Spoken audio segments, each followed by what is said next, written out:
जय हिंद स्टूडेंट। आज हमारा टॉपिक कक्षा 10 का रहेगा। कक्षा 10 की हम गणित पढ़ने जा रहे हैं। कक्षा 10 इसकी हम मैथ पढ़ेंगे। पेपर नज़दीक है इसलिए हम रिवीजन करने जा रहे हैं ना। पेपर नज़दीक है तो हमारा चैप्टर तो कोर्स कंप्लीट है, तो हम सोच रहे हैं कि इसका रिवीजन कर लें। तो आज हम पढ़ेंगे पाठ 3 जिसमें से दो चर वाले रैखिक समीकरण हैं और इनको विलोपन विधि और प्रतिस्थापन विधि, इन दोनों विधि से हल करेंगे और देखेंगे कि कितना सरल है कितना कठिन है ना। इस एमपी बोर्ड में इस पार्ट से नहीं, प्रतिस्थापन विधि वाले पार्ट से 3 नंबर के क्वेश्चन आता है। तो हम उम्मीद करते हैं कि बताए अनुसार यदि करेंगे तो आपको अंक पूरे मिलेंगे। चलते हैं पहले क्वेश्चन की तरफ।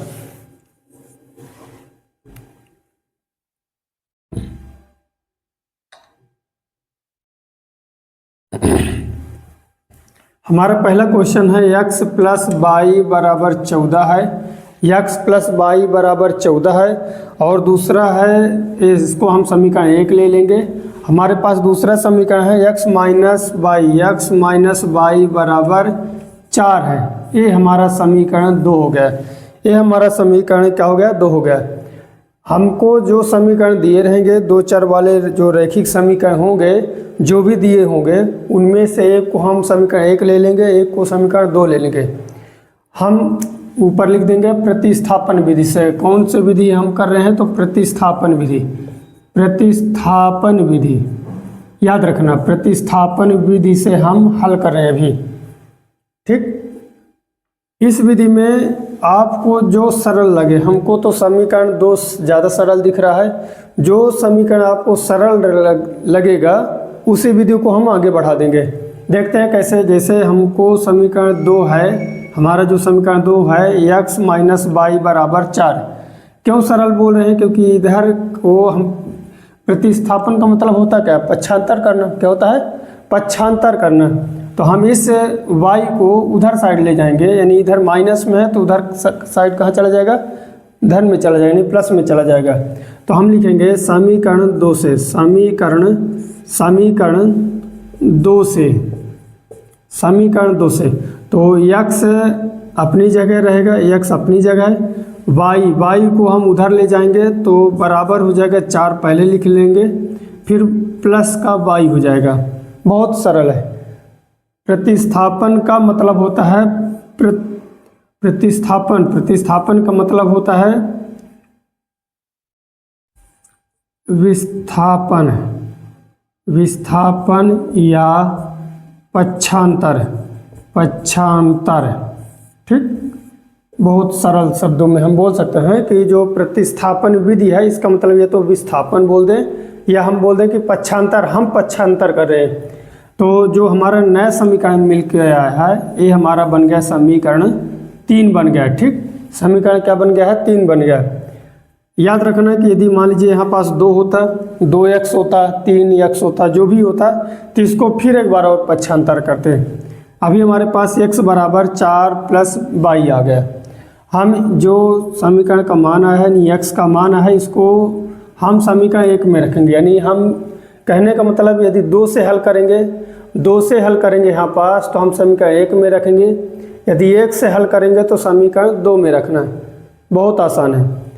चलते हैं समीकरण 1 में x का मान रखने पर लिखेंगे समीकरण 1 में x का मान रखने पर, x का मान रखने पर x का मान रखते हैं। देखते हैं, x की जगह हम रखेंगे 4 प्लस वाई प्लस एक वाला y है, एक खुद का y है इसका, समीकरण 1 का। चलते हैं, बराबर कितना है? 14। y और y को आपस में जोड़ेंगे तो ये 2y हो जाएगा और 4 का पक्षांतर करेंगे तो 14 माइनस 4 हो जाएगा। तो हम बोल सकते हैं कि y बराबर 14 में 4 पहले माइनस कर लेंगे तो 10 आ जाएगा। ये यहाँ पास इसके y के गुणा में है, तो इसको उधर ले जाएंगे, पक्षांतर करेंगे तो भाग में चला जाएगा। हम काट देंगे तो हम बोल सकते हैं कि y बराबर हमारे पास y बराबर 2 आया है। y बराबर कितना आ गया हमारे पास 2 आया है। बहुत आसान है ना, यहाँ तक समझ में आ गया होगा, उम्मीद करते हैं समझ में आ गया होगा। इस y का मान समीकरण अब 3 में रखना है। आप हो सके तो 1 में रख लीजिए, 2 में रख लीजिए या फिर 3 में। चूँकि 3 में डायरेक्ट हम मान रखेंगे y की जगह तो डायरेक्ट हमको मान आ जाएगा, इसमें फिर पक्षांतर करना पड़ेगा, इसलिए हमें समीकरण 3 ज़्यादा सरल है। तो हम लिखेंगे y का मान समीकरण 3 में रखने पर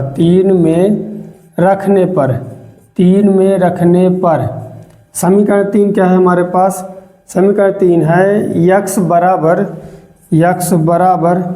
4 प्लस वाई यानी 4 प्लस वाई की जगह हमको कितना रखना है 2 रखना है। तो हम बोल सकते हैं कि x बराबर 6 आ गया। यही हमारा इसका क्या है फाइनल उत्तर होगा। ठीक, फिर से एक बार समझ लेते हैं। प्रतिस्थापन विधि से करने का मतलब क्या होगा, या तो विस्थापन करना या फिर क्या करना पक्षांतर करना। किसका पक्षांतर करना, या तो 2 चर वाले हैं ना, 2 चर इसमें, तो 1 चर का पक्षांतर करना।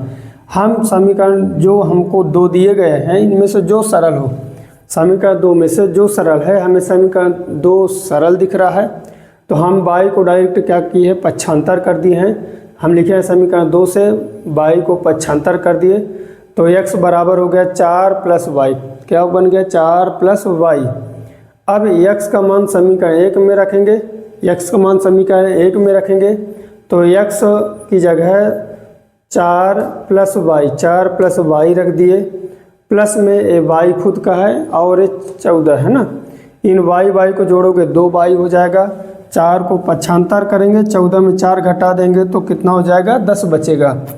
ठीक, तो 2 को फिर पक्षांतर करेंगे तो ये गुणा में है तो इसके कहाँ चला जाएगा भाग में चला जाएगा। काट देंगे 1 सेकंड, यहाँ पास गलत लिखा गया है ना, 5 दूनी 10 होता है, 5 दूनी 10 मिस्टेक हो गई थी, 5 दूनी 10। तो x बराबर कितना आ गया 5 आ गया, 5 दूनी 10 हो गया। तो y का मान समीकरण 3 में रखेंगे।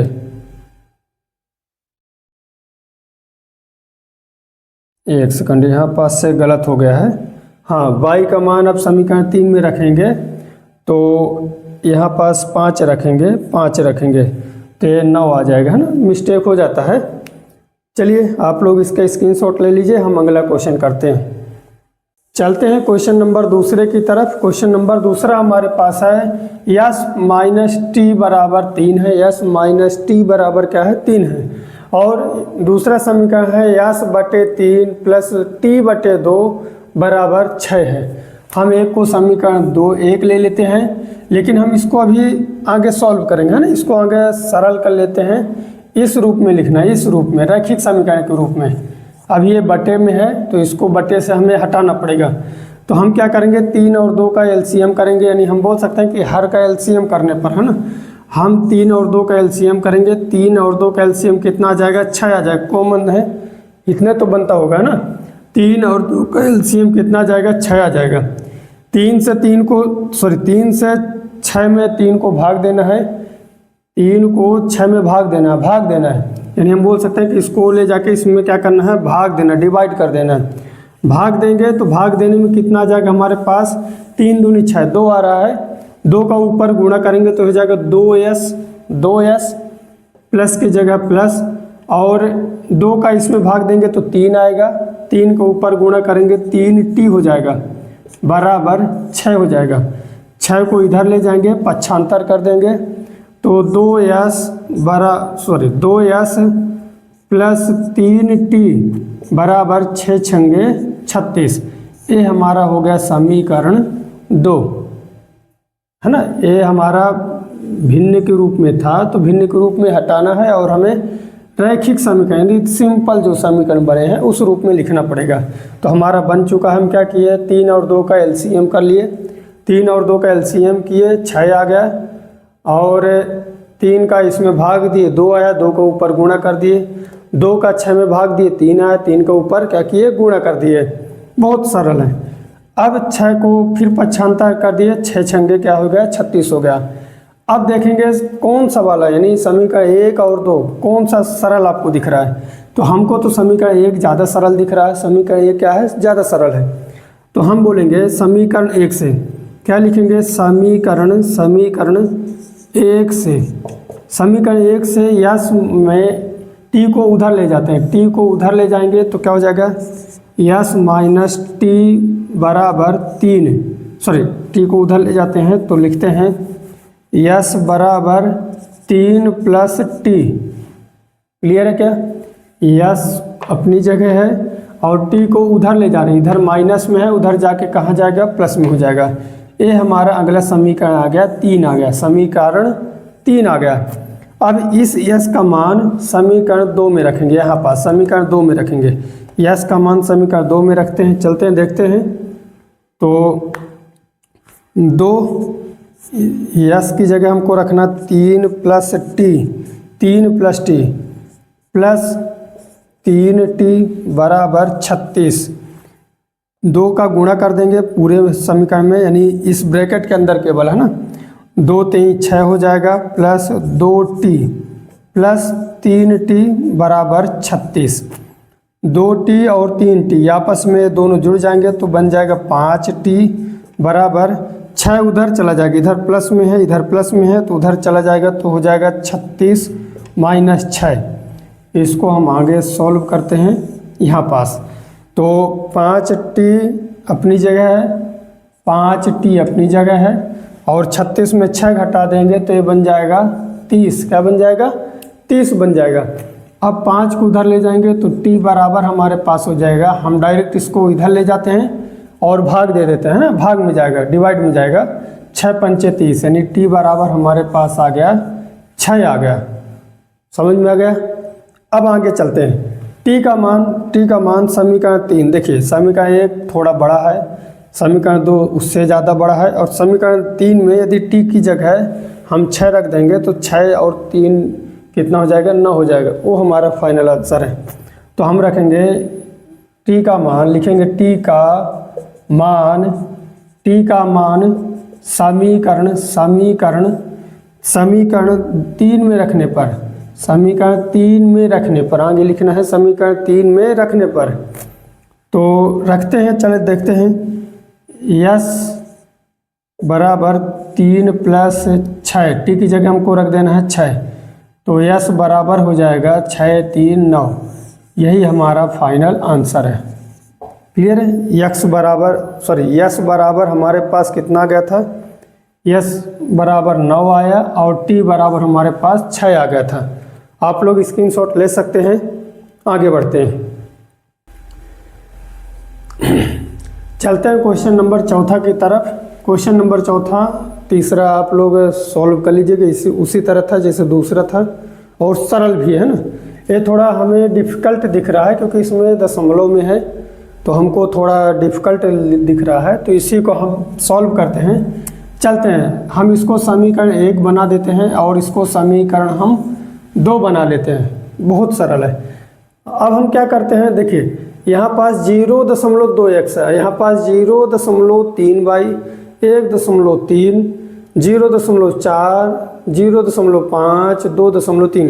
कहने का मतलब सभी में, पूरे में, सभी में देखेंगे ध्यान से तो एक अंक पहले दशमलव, सभी में एक अंक पहले दशमलव है ना, सभी में यानी सभी संख्याओं में एक अंक पहले ही दशमलव है। तो हम क्या करेंगे, यदि हमारे पास जैसे ए है 1.5 है, इसमें यदि हम 10 का गुणा कर देंगे तो ये सिंपल सा 15 हो जाएगा है ना। ये वैसे हो तो रहा है कि ये 15.0 होगा, कितना होगा 15.0 हो जाएगा, 15.0 हो जाएगा, ठीक 10 का गुणा करने पर। तो हम दशमलव के बाद यदि 0 बस बच रहा है तो हम इसको हटा सकते हैं बहुत आसानी से। हम इसको हटा देंगे तो हमारे पास कितना बच जाएगा, 15 बच जाएगा। क्लियर है क्या। इसी तरह इसमें भी पूरे में गुणा कर देंगे, पूरे में 10 का हम गुणा कर लेंगे तो इसी टाइप का मेन अंक आ जाएंगे हमारे पास। तो हम लिखेंगे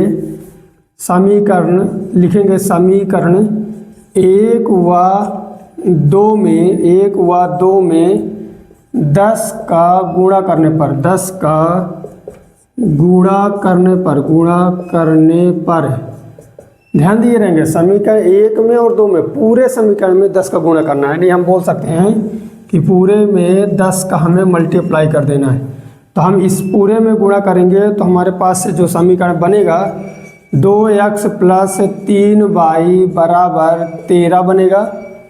क्या बनेगा? 2x + 3y बराबर 13। ये हमारा हो गया समीकरण 3। समीकरण आगे बढ़ते जाएंगे, हमें कोई समीकरण से तो कोई समस्या नहीं है ना। 2 बने, 3 बने, 10 बने, कोई दिक्कत नहीं है। आगे देखते हैं, इस वाले में भी गुणा करेंगे तो बन जाएगा 4x + 5y बराबर 23। ये हमारा समीकरण हो गया 4। समीकरण 3 और 4, यानी हम कह सकते हैं कि अब हम इन समीकरण से हमें कोई लेना देना नहीं। हमारा मेन जो समीकरण बने हैं समीकरण 3 और समीकरण 4 हैं। समझ में आ गया कि कैसे मेन अंक बन गए। जैसे 1.3 था, इसमें 10 का हम गुणा कर दिए तो ये आ जाता हमारे पास 13.0। तो 0 को तो हम लास्ट में हटा सकते हैं, है ना। 0 को हटा सकते हैं क्योंकि दशमलव के बाद 0 है, दशमलव के बाद केवल 0 है। तो दशमलव के बाद यदि केवल 0 आता है तो उसकी कोई वैल्यू नहीं है। ठीक, चलते हैं आगे बढ़ते हैं।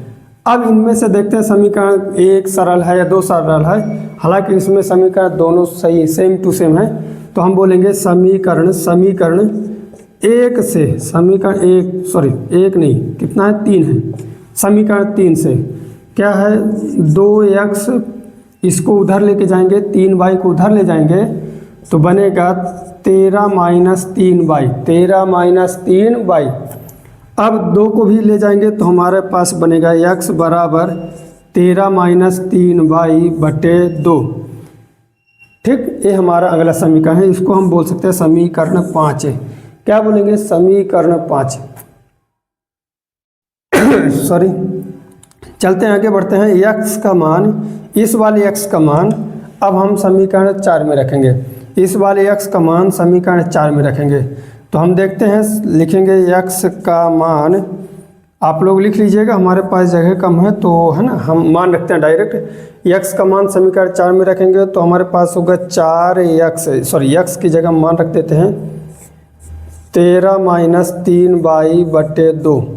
13 - 3y बटे 2, ये पूरा मान रख दिए। ठीक, फिर प्लस 5y बराबर 23। देखिए ध्यान से, 2 से कट रहा है, 2 दूनी 4 और 2 का अंदर, यानी पूरे इसमें गुणा कर देंगे जितने में ब्रैकेट लगा हुआ है। तो 13 दूनी कितना हो जाएगा? 26। 13 दूनी 26 माइनस 3 दूनी 6y प्लस 5y बराबर 23। नीचे शायद न दिखेगा, एक स्टेप अभी आ जाएगा। तो 6 और 5 जोड़ेंगे तो 11y हो जाएगा। और 26 को उधर ले जाते हैं, 26 को उधर ले जाते हैं तो ये हो जाएगा 23। अच्छा, ये एक सेकंड, ये माइनस में है ना, माइनस में है तो ये घटा देंगे तो माइनस बाई बस बचेगा। माइनस बाई है ना, मिस्टेक हो गया था, माइनस में है और ये प्लस में है। तो 6 में इसको घटाएंगे तो माइनस केवल बाई बचेगा, है ना। 6 में 5 घटाएंगे तो 1 बचेगा।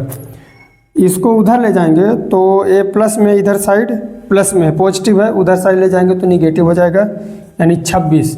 तो हम बोलेंगे कि हमारे पास जो y का मान आया है तो माइनस बाई बराबर -3। 26 में 23 घटा देंगे तो -3, तो माइनस से माइनस कट जाएगा तो y बराबर हमारे पास 3 बचेगा। ये हमारा y का मान है। अब y का मान हम समीकरण 5 में रखेंगे, लिखेंगे y का मान समीकरण 5 में रखने पर। तो 5 में देखते हैं, लिखते हैं x बराबर 13 - 3, y की जगह हम रखेंगे 3 बटे 2। तो हमारे पास आएगा x बराबर 13 - 3 त्रिकाई 9 बटे 2। तो 13 में 9 घटाएंगे तो कितना बचेगा? 9 4 13 होता है। तो हम बोलेंगे कि x बराबर 4 बटे 2, काट देंगे तो हम बोलेंगे कि x बराबर 2। ये हमारा फाइनल आंसर है। यानी जो हमारे समीकरण दिए गए थे, ये दोनों समीकरण थे, उनके मान x बराबर 2 आया है, प्लस का 2 आया है, और y बराबर प्लस का 3 आया है। आप लोग स्क्रीनशॉट ले लीजिए और हमें कमेंट में बताते चलिएगा कि कैसे समझ में आ रहा है कि नहीं आ रहा है ना। चलिए हम आगे बढ़ते हैं, चलते हैं। हमारे पास अगला क्वेश्चन है, 5वां नंबर है। 5वां क्वेश्चन है 2x प्लस 3y बराबर 0, 2x प्लस 3y बराबर 0, और सॉरी अंडर रूट में है ना, ये ध्यान दिए रहिए, अंडर रूट 2 है ना, x बाहर है अंडर रूट के, ऐसे इधर भी y बाहर है, x बाहर है और y बाहर है, यानी under root 2x under root 2 है और y बाहर अंडर रूट के, और अंडर रूट 3 फिर y बाद में। इसी प्रकार under root 3x minus under root 8y, इसमें से समीकरण 1 इसको ले लेंगे और इसको समीकरण 2 ले लेंगे, समीकरण 1 और समीकरण 2 ले लेंगे, है ना। आप लोग क्वेश्चन लिखिए, हम थोड़ा पानी पी लें।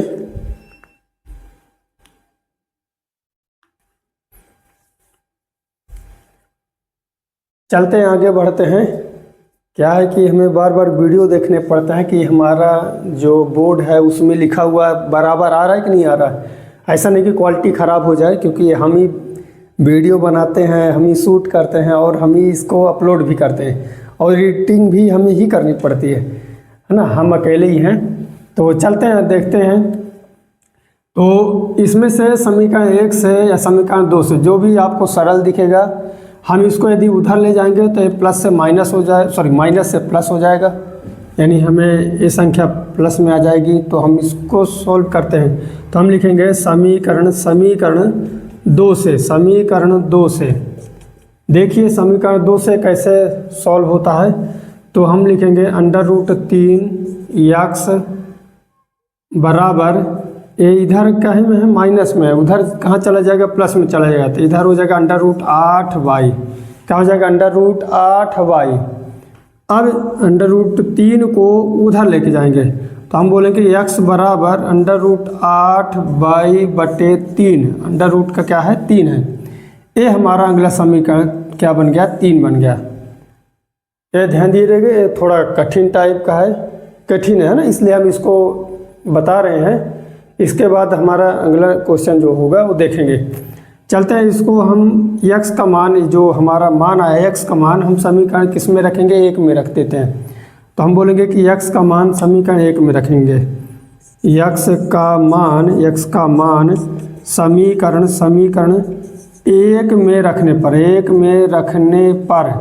1 में रखने पर, समीकरण 1 हमारे पास क्या है, तो ध्यान से देखिएगा, under root 2x, under root 2x, sorry x की जगह हम मान रख देते हैं, मान है हमारे पास अंडर रूट 8y बटे अंडर रूट 3, ये हमारा मान है, ठीक, ये हमारा मान है, प्लस अंडर रूट 3y बराबर 0।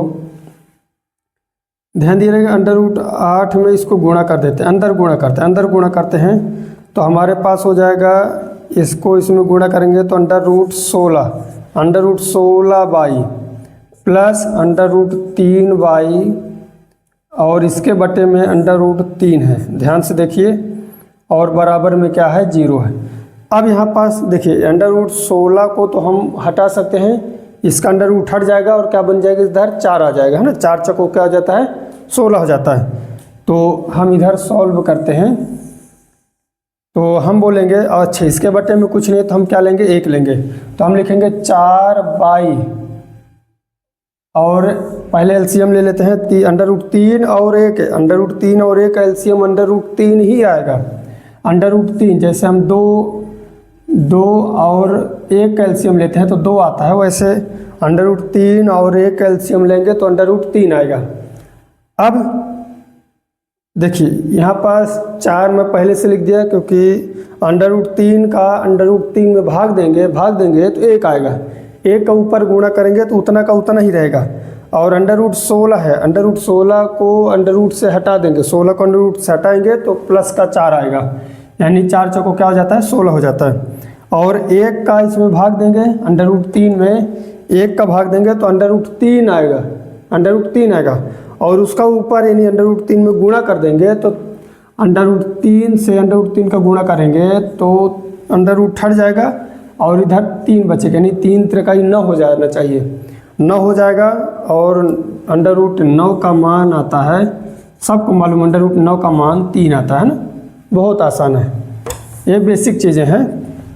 चलते हैं आगे बढ़ते हैं। बराबर, अच्छा बाई है, बराबर में क्या है 0, इसको हम उधर ले जाएंगे तो इधर भाग में है तो उधर कहाँ चला जाएगा, उधर गुणा में जाएगा। सबको मालूम है जो भाग में होंगे वो गुणा में जाएगा, जो गुणा में है वो भाग में जाएगा, जो जोड़ में है वो घटाने में जाएगा, और जो घटाने में है वो कहाँ जाएगा, जोड़ में जाएगा 75 होने पर।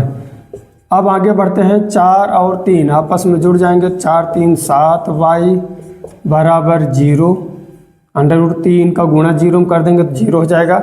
इसी प्रकार हम बोलेंगे y बराबर पूरा का पूरा 0 हो जाएगा, 7 गुणा में है तो भाग में जाके 0 हो जाएगा। ये हमारा y का मान आ गया, y का मान। अब ध्यान से देखेंगे, y का मान √3 में रखेंगे, 3 में रखेंगे तो 3 में यानी कहने का मतलब x बराबर √8 गुणे 0 बटे √3, 0 का गुणा इसमें करेंगे 0 हो जाएगा, 0 का गुणा √8 में करेंगे तो क्या हो जाएगा, 0 हो जाएगा। और 0 में √3 का भाग भी देंगे तो क्या हो जाएगा, 0 हो जाएगा। तो हम बोल सकते हैं कि x बराबर भी हमारे पास क्या आ गया है, 0 आ गया है, x बराबर क्या आ गया है, 0 आ गया है। यही हमारा फाइनल आंसर है। यानी जो रैखिक समीकरण दिया हुआ था ये वाला √2x प्लस √3y बराबर 0, √3x माइनस √8y बराबर 0, उसका मान एक x बराबर 0 आया है और y बराबर भी क्या आया है, 0 आया है। आप इसका स्क्रीनशॉट ले लीजिए, हम आगे बढ़ते हैं। चलते हैं अगला क्वेश्चन की तरफ। क्वेश्चन नंबर 6 है, पहले का ही चल रहे हैं ना, पहले का 6वां नंबर है। 3x बटे 2 माइनस 5y बटे 3 बराबर -2 है, -2 है। और x बटे 3 प्लस y बटे 2 बराबर 13 बटे 6। हमारे पास दो समीकरण दी हुई हैं। देखेंगे कि ये दोनों समीकरण जो दिए हुए हैं दोनों भिन्न के रूप में है, तो हम इनको पहले बदल देते हैं और बदल के लिखेंगे रैखिक समीकरण के रूप में। किस रूप में, रैखिक समीकरण के रूप में। चलते हैं, पहले इनको सॉल्व करते हैं, फिर हम समीकरण 1 और 2 बनाते हैं।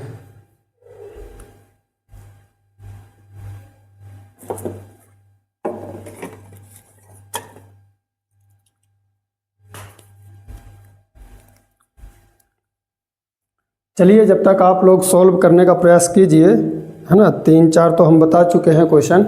जब तक हम इंक डाल दें, हमारे मार्कर की 2 बूंद क्या है, मार्कर में ज़रूरी है इंक, बोलते हैं ना, जिंदगी के साथ भी जिंदगी के बाद भी, वही मार्कर है हमारा। पोलियो के नाम के लिए 2 बूंद ज़रूरी है।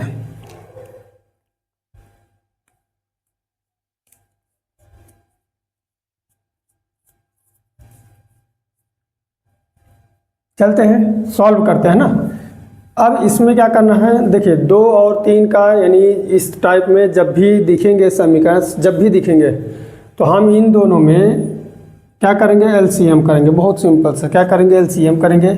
तो हम 2 और 3 का एलसीएम करेंगे। बराबर को उधर साइड से मतलब नहीं है, बराबर किधर है ना, क्योंकि इनको मेन क्या है कि इनको भिन्न के रूप में बदलना है, सॉरी रैखिक समीकरण के रूप में बदलना है, x और y के मान को। तो हम इसको यानी x और y के मानों का, यानी जो हार रहेंगे उनका क्या करेंगे, एलसीएम लेंगे। एलसीएम कितना आएगा, 2 और 3 का एलसीएम सब जानते हैं कितना होता है, 6 होता है। कितना होता है, 6 होता है। 3 और 2 का एलसीएम 6 होता है। 2 से 6 में भाग देंगे, 2 का 6 में भाग देंगे, 3 आएगा। 3 के ऊपर गुणा करेंगे, 3 त्रिकाई 9, 3 त्रिकाई 9x माइनस 3 का 6 में भाग देंगे, 2 आएगा। तो 5 दूनी 10 हो जाएगा, 10y बराबर -2। और ये 6 इधर भाग में है तो उधर जाके कहाँ जाएगा, भाग में है तो उधर कहाँ जाएगा, गुणा में जाएगा। सबको मालूम है ना। तो हम करते हैं 9x माइनस 10y बराबर 6 दूनी 12 -12। ये हमारा समीकरण 1 हो गया। क्लियर है क्या? इसी टाइप से आप पेपर में भी कर सकते हैं, बहुत सरल रहेगा। अब इन दोनों का एलसीएम करना है, 3 और 2 का एलसीएम करेंगे। 3 और 2 का एलसीएम वही 6 आएगा, 6 आएगा। 3 का 6 में भाग देंगे 2 आएगा, 2 को ऊपर गुणा करेंगे 2x प्लस 2 का इसमें भाग देंगे 3 आएगा, 3 को ऊपर गुणा करेंगे 3y बराबर 13/6 है। देखिए इधर ये भाग में है तो उधर कहाँ जाता है, गुणा में जाता है। तो चूंकि ये भाग में है, भाग से कट जाएगा तो हम इसको डायरेक्ट ही पास काट देते हैं।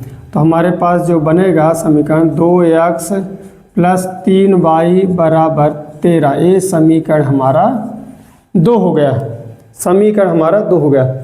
अब देखिए हमारे पास व्हाइट बोर्ड जो है वो कम है ना, तो हमें थोड़ा इधर से करना पड़ेगा। तो हमको जो सरल दिख रहा है समीकरण 2 वाला थोड़ा कुछ सरल है।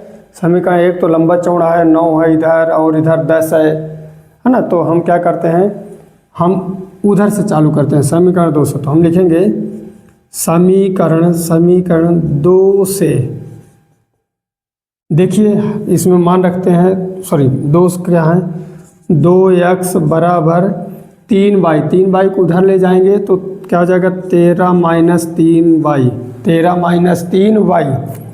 2 को भी ले जाएंगे तो x बराबर हो जाएगा 13 माइनस 3y बटे 2। ये हमारे पास समीकरण हो गया 3, समीकरण हो गया 3। अब इस x का मान समीकरण 1 में रखेंगे तो हम लिखेंगे x का मान समीकरण 1 में रखने पर, आगे लिख लेंगे 1 में रखने पर। 1 में रखते हैं तो देखते हैं क्या है, 9 अपनी जगह, x की जगह हमको क्या करना है, क्या रखना है, 13 माइनस 3y बटे 2, 13 माइनस 3y 13 है ना, 13 है बटे 2 में, फिर माइनस 10y बराबर माइनस का 12। ठीक, हम क्या करते हैं 9 का, देखिए ये तो 2 से कट नहीं रहा तो हम अंदर गुणा कर देंगे। अंदर गुणा करेंगे तो 13 का 9 में गुणा करेंगे तो 9 त्रिक 27 के साथ, और 9 एकम 9 2 11 117, 13 नहीं है 117 माइनस 9 त्रिक 27, इसके पूरे के बटे में 2 है, पूरे के बटे में क्या है 2 है। अब ये माइनस 10y बराबर माइनस का 12 है ना। ठीक, सही चल रहे हैं। अब 2 का भी पक्षांतर, एक सेकंड है, अभी पक्षांतर नहीं करेंगे। अभी क्या करेंगे, इसके बटे में कुछ नहीं है तो 1 लेंगे और आगे फिर वही करेंगे, एलसीएम लेके आगे हल करना है। चलते हैं, यहाँ पास हमारे पास जगह थोड़ा कम है तो देखिए 2 और 1 का एलसीएम कितना आएगा, 2 आएगा। 1 और 2 का एलसीएम कितना आता है, 2 आता है। अब 2 से 2 का भाग देंगे 1 आएगा, 1 का ऊपर पूरे में गुणा करेंगे। अच्छा इधर 27y था, 27y पूरे में गुणा करेंगे तो क्या हो जाएगा 117 माइनस 27y, 1 का गुणा किए। अब a माइनस हो गया। ठीक, अब 1 का 2 में भाग देंगे, 2 आएगा, 2 को ऊपर गुणा करेंगे, 10 दूनी का आ जाएगा 20y बराबर माइनस का 12, क्या है माइनस का 12। 2 का इधर से पक्षांतर करेंगे, तो उधर गुणा में जाएगा और इन आपस में इनको जोड़ दो तो ये हो जाएगा 117 माइनस, इनको जोड़ेंगे तो माइनस का 47y बराबर माइनस 12 दूनी 24, 12 दूनी क्या हो जाएगा 24 हो जाएगा, माइनस का 24। अब 117 को पक्षांतर करेंगे तो माइनस 47y बराबर माइनस 24 माइनस 117, इनको आपस में जोड़ दो, माइनस माइनस संख्या आपस में जुड़ जाती है, चिन्ह माइनस करेगा तो 7 4 11, 3 1 और 2 बन जाएगा 3 1 4 और 1 ये बचा। अच्छा ये 47 किस में है, इधर गुणा में है तो उधर कहाँ चला जाएगा भाग में, माइनस का 47 y बराबर। ठीक, 47 से 47 माइनस से माइनस कट गया और 47 का भाग दे देंगे, 47 का भाग देंगे तो कितनी बार में चला जाएगा, 3 बार में जाएगा। 7 3 21 और 4 3 12, 12 2 14 है ना, 3 बार में पूरा का पूरा कट गया। तो हम बोलेंगे कि y बराबर हमारे पास 3 आ गया, y बराबर 3 आ गया। अब क्या करेंगे, y का मान समीकरण 3 में रखेंगे, y का मान समीकरण 3 में रखेंगे। तो यहाँ पास रखते हैं, जगह हमारे पास बहुत कम है। रखते हैं मान, x बराबर लिखेंगे, x बराबर 13 माइनस 3y बटे 13 माइनस 3y, 13 माइनस 3y बटे 2 है, बटे 2 मान रखते हैं। तो x बराबर 13 माइनस 3 गुणे y की जगह हमको क्या रखना है, 3 रखना है, 3 बटे में 2 है। तो x बराबर हो जाएगा 13 माइनस 3 त्रिकाई 9 बटे 2। तो हम बोलेंगे कि x बराबर 4 बटे 13 में 9 घटा देंगे, 4 बचेगा, 4 बटे 2। तो हम बोलेंगे कि x बराबर, काट देंगे, 2 बार से कट जाएगा तो 2 आएगा, यानी x बराबर कितना आएगा, 2 आएगा। यही हमारा फाइनल उत्तर है। ठीक है, बहुत आसान है। इस टाइप के जब भी क्वेश्चन आएंगे, पहले का ये अंतिम क्वेश्चन था, लास्ट यानी 6वां नंबर था। फिर भी एक बार और समझा देते हैं कि इन दो इस तरह के यदि क्वेश्चन आते हैं जो भिन्न के रूप में रहेंगे समीकरण, तो उसको क्या करेंगे, पहले जो x और y इनके जो हर रहेंगे उनका आपस में एलसीएम लेना है, दोनों तरफ देख लीजिए, एलसीएम लेके आगे हम हल कर लेंगे, है ना। उम्मीद करते हैं वीडियो यानी हमारा पढ़ाया हुआ समझ में आता होगा। तो हमारी भी थोड़ी मदद करें, वीडियो को ज़्यादा से ज़्यादा शेयर करें और उसको लाइक करें, और हमारे YouTube चैनल को सब्सक्राइब करें। धन्यवाद।